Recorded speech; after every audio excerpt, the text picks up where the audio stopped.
आज की कहानी करीब 12 साल पुरानी कहानी है। बात अप्रैल 28, 2011 की है। 28 अप्रैल 2011। कर्नाटका में एक जगह है, ये दक्षिण कन्नड़ डिस्ट्रिक्ट है एक कर्नाटका में, और वहीं पर एक जगह है सुलिया। इस सुलिया की खासियत यह है कि यहां पे एक बहुत नामचीन इंस्टीट्यूशन है एजुकेशनल, और वो है केवीजी ग्रुप ऑफ कॉलेजेस। केवीजी एक नामी पूरे कर्नाटक में, इनके अपने तमाम कॉलेजेस हैं, इनके अपने तमाम इंस्टीट्यूट हैं, इनके तमाम मेडिकल कॉलेजेस हैं। और इसी केवीजी ग्रुप के जो एडमिनिस्ट्रेटिव अफसर, उनका नाम रामकृष्ण, उम्र करीब 48 साल, फैमिली में एक पत्नी, एक 15 साल का बेटा और एक करीब 25 साल की बेटी। बेटी बेंगलोर में सॉफ्टवेयर इंजीनियर, बेटा 15 साल में ही सुलिया में ही पढ़ाई कर रहा था। शाम का वक्त था, 28 अप्रैल 2011। रामकृष्ण जी के 15 साल के बेटे का उसी दिन जन्मदिन था। शाम के वक्त उन्होंने कहा कि बर्थडे पार्टी शुरू हो, उससे पहले उनका रोजाना का एक रूटीन था वॉक करना। तो इवनिंग वॉक के लिए वो अपने बेटे के साथ निकले उसी केवीजी ग्रुप कैंपस के अंदर, और वो वॉक कर ही रहे थे। बेटा थोड़ा पीछे था, वो आगे थे। तभी अचानक दो लोग आते हैं जिनके चेहरे पर नकाब था, और दोनों रामकृष्ण पर हमला कर देते हैं। हमला करने के बाद दोनों भाग जाते हैं। रामकृष्ण इस हमले से बेहोश होकर जमीन पर गिर पड़ते हैं। बेटा देखता है पापा को, वो चीखता है। आसपास में जो दूसरे लोग वॉक कर रहे थे वो आते हैं, और फिर फटाफट उनको उठाकर उसी कैंपस में ही जो केवीजी मेडिकल कॉलेज था वहां ले जाया जाता है।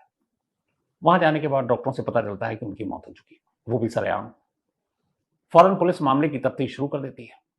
पूछताछ होती है उनकी पत्नी से, फैमिली से, जो केवीजी ग्रुप के लोग थे उनसे, उनके मालिकान से। लंबी पूछताछ का सिलसिला चलता है, लेकिन कोई क्लू नहीं मिलता। और पुलिस हैरान थी कि मतलब इतना खुलेआम दो लोग आते हैं और एक इतने बड़े अफसर को मारकर चले जाते हैं। चूंकि चेहरे पे उन्होंने मास्क पहन रखा था, किसी ने देखा नहीं। बेटा चश्मदीद था, लेकिन वो पहचान नहीं पाता था। अब पुलिस की मुश्किल ये कि एक बड़े अफसर का कत्ल, प्रेशर भी पुलिस पर। अब पुलिस ने तफ्तीश अपनी किसी तरह से आगे बढ़ानी थी, बढ़ाती रही, लेकिन अंधेरे में एक तरह से हाथ पैर मार रही थी। कोई सुराग नहीं मिल रहा था कि कौन हो सकता है। फैमिली ने भी बताया किसी से कोई दुश्मनी नहीं, हर एंगल से चेक किया, कोई अफेयर नहीं, ऐसी कोई चीज नहीं जिससे। और रामकृष्ण के बारे में पता चला वो एक निहायत सीधे साधे सज्जन इंसान, पारिवारिक इंसान, अपने काम से काम रखने वाले इंसान। तो ऐसे इंसान का कोई कत्ल क्यों करेगा? पुलिस इन चीजों को लेकर परेशान थी। पुलिस ने फिर केवीजी ग्रुप के टॉप मालिकान से भी बातचीत की। अब ये जो केवीजी ग्रुप है, इनके जो ओनर है असल में उनका नाम, उन्हीं के नाम पर ही ये केवीजी ग्रुप है, जो एजुकेशन इंस्टीट्यूट रहे हैं। कुरुंजी वेंकट रमन गौड़ा, केवीजी, ये उसके ओनर। और ये उस वक्त एक बीमारी से परेशान थे, उम्र भी हो चुकी थी, और उनके दो बेटे थे। और वही दोनों बेटे अब ज्यादातर केवीजी ग्रुप का काम देख रहे थे। उनमें से एक बड़ा बेटा था केवी चिदानंदा, और दूसरा था केवी रेणुका प्रसाद, छोटा बेटा। यही दो वारिस थे। पुलिस अपनी पूरी तफ्तीश कर रही है, लेकिन कोई सुराग नहीं मिल रहा है। कई दिन बीत गए, इधर प्रेशर भी है। इसी दौरान अचानक करीब 5वें या 6ठे दिन इस कत्ल के, जब पुलिस के हाथ पैर खाली, मतलब हाथ अंधेरे में हाथ पैर मार रही है, तभी इसी सुलिया पुलिस स्टेशन में उस वक्त तमाम पुलिस वाले बैठे हुए थे। दो लोग अचानक टहलते हुए पुलिस स्टेशन के अंदर दाखिल होते हैं। जाने के बाद कहते हैं कि पिछले 5-6 दिनों से आप जिन रामकृष्णा के कातिल को ढूंढ रहे हैं, हम दोनों ने उनका कत्ल किया। अब जब कत्ल हुआ था तब दो ही लोग आए थे मास्क पहनकर। बेटा चश्मदीद था, उसने बताया भी था। तो ये भी दो। पुलिस एक तो हैरान, क्या 5-6 दिन हो गए, पूरी ताकत झोंक रखी, कई कई टीमें बन चुकी हैं, लेकिन कातिल का तो छोड़िए सुराग तक नहीं मिल रहा कि कौन हो सकता है। और यहाँ दो लोग बड़े आराम से चलकर पुलिस स्टेशन आ रहे हैं और कह रहे हैं कि हमने कत्ल किया। फौरन आला अफसरों को खबर दी गई। जितने एसपी, एडिशनल एसपी सब भागे भागे थाने आए कि चलो एक केस सॉल्व हो गया। अब वो आने के बाद उन्होंने दोनों कातिलों से पूछताछ करनी शुरू की।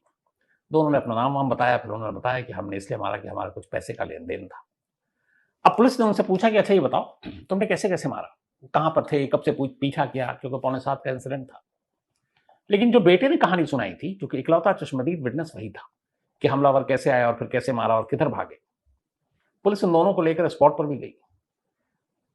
तो उन दोनों की कहानी में और बेटे की कहानी में बड़ा फर्क था। पुलिस को लगा कि ये दोनों गुमराह कर रहे हैं। पुलिस वैसे ही चौंकी हुई थी, इतना हाई प्रोफाइल मर्डर केस, और उसमें पुलिस के पास कोई क्लू तक नहीं है। और ऐसे में पुलिस का काम आसान करने के लिए बड़े शराफत से दो कातिल चले आते हैं थाने में, कहते हैं जी पकड़ो, हमने कत्ल किया है। तो उनकी पूरी कहानी पर और उन पर पुलिस को जो आला अफसर थे उनको शक होता है। जब शक होता है तो फिर तसल्ली से फिर पुलिसिया अंदाज में उनसे पूछताछ होती है। आए तो थे वो किसी और काम से, उन्हें लगा था कि एक्सेप्ट करेंगे अपना जुर्म, पुलिस भी खुश होगी और उसके बाद वो जेल भेज दिए जाएंगे, फिर मुकदमा चलेगा, फिर देखा जाएगा। लेकिन यह उल्टा पड़ गया। पुलिस को उनकी बातों से, उनके बयानों से शक हो गया और अब पुलिस उनकी खातिरदारी पर लग गई। अच्छी खासी खातिरदारी हुई, दोनों टूट गए। फिर उन्होंने कहा माफ कीजिएगा, हमें असल में एक और शख्स है, उसने पैसे दिए थे 5 लाख रुपए, और उसने कहा कि तुम जाओ और ये रामकृष्णन के कत्ल का इल्जाम तुम दोनों अपने सर पर ले लो, बाकी जेल जब जाओगे वहां से हम तुम्हारा मुकदमा और देख लेंगे, तुमको बाहर ले आएंगे, क्योंकि सबूत कुछ है नहीं। तो साहब हम इसीलिए दोनों चले गए। अब पुलिस ने पूछा पैसे किसने दिए, तो उन्होंने उस पैसे देने वाले के नाम बताया। अब पुलिस उस तक पहुंची, उसको जब पकड़ा तो उसने कहा साहब हमें भी किसी ने पीछे से 17 लाख रुपए दिए थे और हमने इसमें से 5 लाख इन दोनों को दे दिए, मैंने भी कत्ल नहीं किया। अब ये चेन बन रहा है, इधर चेन तो बन रहा है और असली कातिल कोई समझ भी नहीं आ रहा। 2 लोग थाने में आते हैं, कहते हैं मैंने कत्ल किया, वो है नहीं, बता रहे हैं कि अब पैसा किसी और ने दिया। एक ने 17 लाख दिया, वो कह रहा है कि हमें नहीं पता। अब पुलिस ने तफ्तीश करनी शुरू की। अब इन तीनों की कुंडली खंगालनी शुरू की, जो 2 आए थाने में और एक 17 लाख दिया। तलाशते तलाशते जिसने 17 लाख दिए थे उसके जरिए एक और शख्स तक पहुंचे, और उस शख्स के जरिए जो तार पहुंची वो सीधे पहुंच गए केवीजी ग्रुप में। केवीजी ग्रुप के जो छोटे बेटे, मतलब उस पूरे इंस्टीट्यूशन अरबों रुपए के एम्पायर का दूसरा वारिस, मामला वहां तक पहुंचा। अब डॉक्टर केवी रेणुका प्रसाद, ये केवीजी ग्रुप का छोटा बेटा, अब इतना ही बड़ी हस्ती, इतना बड़ा शख्स, और ये कड़ियां अभी पुलिस जोड़ रही है, सबूत के नाम पर कुछ है नहीं। अब जिस ग्रुप में एक एडमिनिस्ट्रेटिव अफसर थे रामकृष्ण, उनके कत्ल के इल्जाम में केवीजी ग्रुप के एक मतलब मालिक पर हाथ कैसे धरे पुलिस, क्योंकि सबूत है नहीं और गवाह वो हैं जो पहले पुलिस स्टेशन में गए कि हमने कत्ल किया, फिर पलट गए, फिर उन्होंने कहा तीसरे ने पैसे दिए, तीसरे ने कहा हमें नहीं मालूम। तो कोई भी ऐसा सुराग, सबूत पुख्ता जो इशारा करे कि हाँ रेणुका प्रसाद ही कातिल है, ऐसा कोई सबूत मिल नहीं रहा। अब बयान तो सब है, हाथ कैसे रखे इतने बड़े आदमी पर, और जरा सी चूक हो गई तो उन्हें भी पता अंजाम क्या होगा। आमतौर पर ऐसे बड़े लोगों पर हाथ रखने से पहले पुलिस हर कोने को खंगाल डालती है ताकि कोई गुंजाइश न बचे उनके ऊपर उंगली उठने की। अब पुलिस ने तफ्तीश की पहले चुपचाप कि आखिर रेणुका प्रसाद की क्या दुश्मनी हो सकती है रामकृष्ण से। हर एंगल से देखा कि कहीं कोई लेडी कनेक्शन, कोई और चीज, पता चला ऐसा तो कुछ है नहीं, वो आदमी सीधा साधा पारिवारिक आदमी, तो फिर क्यों। लेकिन इसी तफ्तीश के दौरान पूछताछ करते करते पुलिस को पता चला कि जो रेणुका प्रसाद की बीवी है उनका एक फार्म हाउस है, और उस फार्म हाउस में एक मीटिंग हुई थी इस कत्ल से पहले, यानी कि ये कत्ल हुआ था 28 अप्रैल 2011, और उसमें जो कातिल थे और बाकी साजिश रचने वाले लोग थे वो सब वहां इकट्ठे हुए थे। कॉल डिटेल और बाकी चीजों से पुलिस ने उनकी मौजूदगी को पुख्ता कर लिया। तो अब सबसे बड़ी चीज ये कि केवी प्रसाद की वाइफ के फार्म हाउस में कोई अननोन या बाहर का शख्स आकर किसी कत्ल की प्लानिंग नहीं कर सकता। ये एक पुख्ता सबूत और गवाह मिल गया पुलिस को। अब जब मिला तो फिर पुलिस ने और बारीकी से तफ्तीश की, तो फिर कहानी सामने आई। कहानी ये थी कि केवीजी ग्रुप के जो ओनर थे मिस्टर कुरंजी वेंकटरमन गौड़, केवीजी इन्हीं के नाम पर, इनके बहुत सारे school, colleges, polytechnic colleges, medical colleges, मतलब अरबों का एम्पायर है। अब उनको एक बीमारी हो गई, उसकी वजह से वो बहुत ज्यादा एक्टिव रहे नहीं। 2 बेटे थे, अब इस पूरे एम्पायर पर किसका कब्जा हो, कौन उत्तराधिकारी हो, उसको लेकर दोनों बेटों में झगड़ा चल रहा था। तो बंटवारे की काफी कोशिश की केवीजी ने, लेकिन वो बात बन नहीं रही थी। अब वो ये भी नहीं चाहते थे कि इस ग्रुप को डिवाइड कर दें कि आधी बिल्डिंग तुम देखो, आधी ऐसे। उन्होंने कहा ऐसे एजुकेशन इंस्टीट्यूट चलेगा नहीं। तो उन्होंने दोनों बेटों में से ये समझने की कोशिश की कि कोई शायद पैसे ले ले।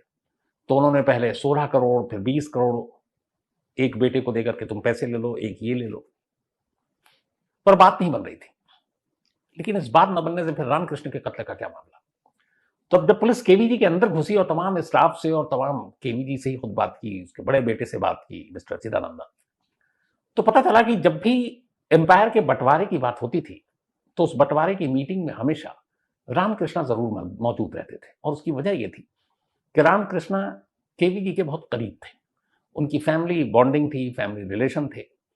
रामकृष्णा के फादर और मदर वो दोनों भी टीचर हुआ करते थे, और केवीजी का अपना पूरा एजुकेशन का ही इंस्टीट्यूट कॉलेज थे, तो उसकी वजह से बड़ी करीबी थी और हर इंपॉर्टेंट फैसले में, इसीलिए वो पूरे केवीजी ग्रुप के एडमिनिस्ट्रेटर थे, तो हर ऐसे मुद्दों पर वो उनसे सलाह जरूर लेते थे। तो जब भी ऐसी मीटिंग होती तो रामकृष्ण हमेशा जो केवीजी की राय होती उनकी तरफ होते, या फिर बंटवारा इंस्टीट्यूट का ना हो, इसको लेकर जो उनके बड़े बेटे चिदानंदा की राय होती, उसका भी कई बार उन्होंने सपोर्ट किया। तो इस सपोर्ट की वजह से जो छोटा बेटा है रेणुका प्रसाद, उसे लगा कि रामकृष्ण जो है हमेशा मेरे बड़े भाई का सपोर्ट करता है, तो अगर ऐसा कोई बंटवारा होता है विरासत का तो रामकृष्ण उसी की तरफ जाएगा। और ये बात उसके दिल में बैठ गई, और इसीलिए कई बार उसने रामकृष्ण से लड़ाई झगड़ा भी किया था, लेकिन रामकृष्ण ने उसको समझाया था, क्योंकि सब फैमिली मानते थे, उन्हें मालूम नहीं था कभी ऐसा भी होगा। तो जब इस बंटवारे की लड़ाई और इस लड़ाई में रामकृष्ण का झुकाव केवीजी और उनके बड़े बेटे की तरफ एक मोटिव सामने आया कि ये मकसद हो सकता है इस कत्ल का। जब मोटिव आया, उधर फार्म हाउस में एक मीटिंग की पुख्ता जानकारी या सबूत आ गई, तब पुलिस ने कहा कि अब रेणुका प्रसाद पर हाथ डाल सकते हैं। इसके बाद पुलिस की एक टीम ने एक रोज केवीजी ग्रुप के मतलब ओनर में से एक डॉक्टर रेणुका प्रसाद को गिरफ्तार कर लिया। इल्जाम था रामकृष्ण के कत्ल का, उन्हीं के ग्रुप के एडमिनिस्ट्रेटर अफसर का। कत्ल किया के बाद ये जब गिरफ्तारी हुई तो मीडिया में हंगामा मच गया, क्योंकि कर्नाटक में बहुत बड़ा नाम है केवीजी का। अब गिरफ्तार कर लिया, लेकिन पुलिस के सामने चैलेंज था कि एक पुख्ता चार्जशीट तैयार करे, क्योंकि बड़े आदमी के गिरबान पर तो हाथ डाल दिया, अब उसे अंजाम तक पहुंचाना है। पुलिस ने बड़ी मेहनत की, बड़ी मुश्किल के बाद उन्होंने चार्जशीट दाखिल की। चार्जशीट तैयार की, मेन कॉन्स्पिरेटर आरोपी नंबर 1 रेणुका प्रसाद को माना, 2 भाड़े के हत्यारे थे जिन्होंने कत्ल किया था पैसे लेकर, और बाकी 2 और लोग थे, तो कुल 5 लोगों को इस साजिश में शामिल माना। 5 के खिलाफ चार्जशीट दाखिल की गई। अब ये मामला पहुंचा सेशन कोर्ट में, लोअर कोर्ट में। लोअर कोर्ट में इसको लेकर बड़ी बहस हुई, पुलिस ने तमाम चीजें दी, लेकिन यहां इशू ये आ गया कि पुलिस के जितने भी गवाह थे वो सारे केवीजी ग्रुप के ही एम्प्लॉय थे। एक बाहर की गवाह थी, और वो खुद जो डिकीज यानी जिनका कत्ल हुआ रामकृष्ण, उनकी वाइफ ममता। लेकिन हैरत अंगेज तौर पर कोर्ट में ममता ने भी रेणुका प्रसाद के खिलाफ गवाही नहीं दी।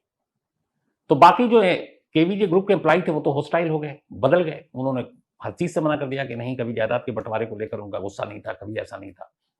और यहां तक कि सबसे पुलिस के लिए भी हैरान करने वाली बात यह थी कि खुद रामकृष्ण जिनका केस, जिनकी चार्जशीट पुलिस तैयार कर रही थी, जिनकी इतनी इन्वेस्टिगेशन की, उनकी वाइफ भी एक तरह से हॉस्टाइल हो गई।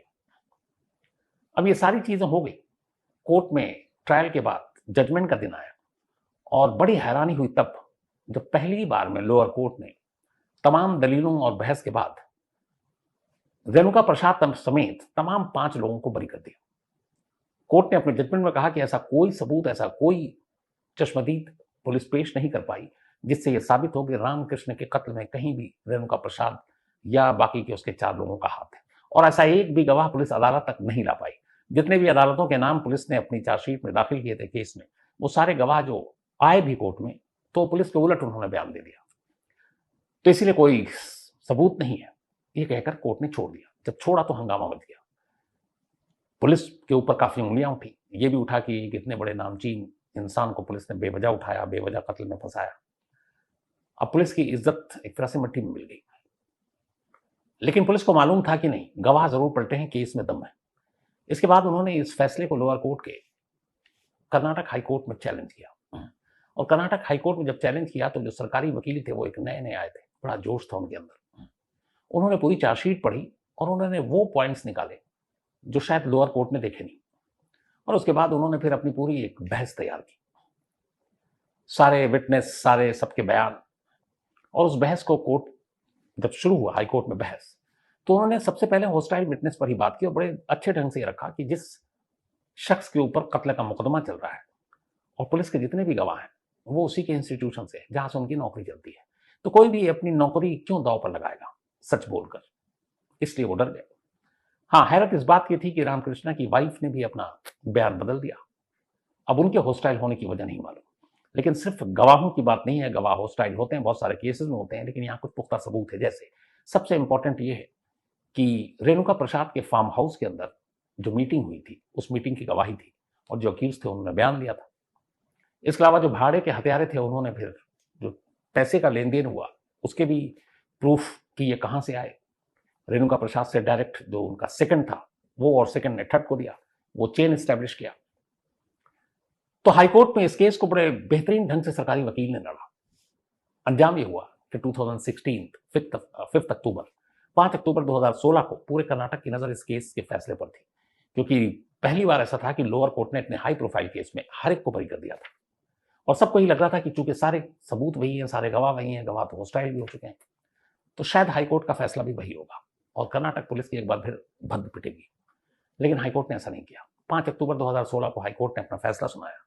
सीक्वेंस ऑफ इवेंट्स, पैसों के ट्रांजैक्शन, फार्म हाउस की मीटिंग और उस बंटवारे को लेकर हमेशा रामकृष्णा का एक पक्ष की तरफ झुकाव, ये सारी चीजें सरकारी वकील ने जो कर्नाटक पुलिस की कोर्ट में साबित कर दिया। और इस साबित करने के बाद नतीजा ये हुआ कि कर्नाटक हाईकोर्ट ने 5 अक्टूबर 2016 को अपना फैसला सुनाया और इसमें इन 5 में से 4 लोगों को उम्र कैद की सजा सुनाई, जिसमें केवीजी ग्रुप के तीसरे मालिक डॉक्टर रेणुका प्रसाद का नाम भी था। साथ ही 10 लाख रुपए जुर्माना रेणुका प्रसाद पर, और ये कि आप रामकृष्णा की वाइफ को देंगे ये पैसे। 5वां जो है वो अरेस्ट हुआ ही नहीं था, भागा हुआ था, तो इसलिए उसके ऊपर कोई फैसला आया नहीं। तो 4 को उम्र कैद की सजा सुनाई गई 2016 में और आज 2023 है। ये चारों अभी भी कर्नाटक में उम्र कैद की सजा काट रहे हैं जेल के अंदर। 5वीं की तलाश की जा रही है। लेकिन आज भी ये पहेली है कि रामकृष्ण की वाइफ इस केस में हॉस्टाइल कैसे हो गई। क्या मजबूरियां थी, क्या वजह थी कि उन्होंने अपने पति के कातिल के खिलाफ बयान नहीं दिया।